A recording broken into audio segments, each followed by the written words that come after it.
I took a shortcut through Pine Hollow, and I don't think I ever made it home. All right, so this happened a couple years ago, and it's been sitting in the back of my mind since then. I figured I'd finally put it down somewhere. Maybe it'll make me feel less crazy. It started like this. I was working a late shift at the shop, fixing up some old farm equipment. I live in a small town. Nothing exciting ever happens here. And that night, I was exhausted. All I wanted was to get home, take a hot shower, and crash. Normally, there's a good trail that runs alongside the forest, but there was construction going on, so my usual path was blocked off.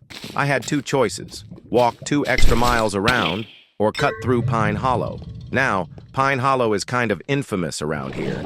Everyone has some dumb story about it. Disappearing hunters, weird lights, kids who swear they heard voices calling them deeper into the woods. I grew up hearing about it. Never bought into it. Ghost stories to keep teenagers from sneaking off to drink in the woods, right?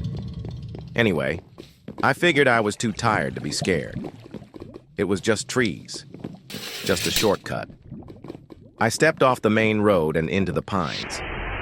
At first, it wasn't that bad. The trail was narrow but clear enough.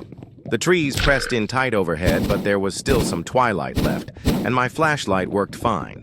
The air smelled damp, like wet moss and earth, normal forest stuff.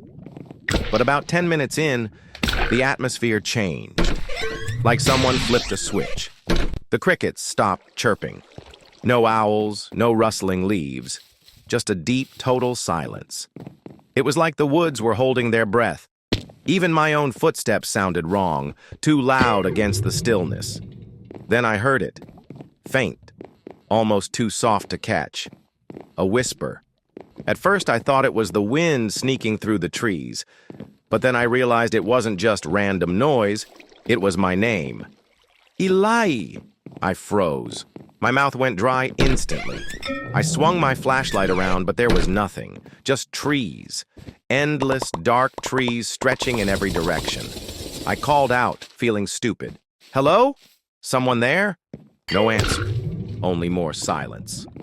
I told myself it was my imagination. Stress.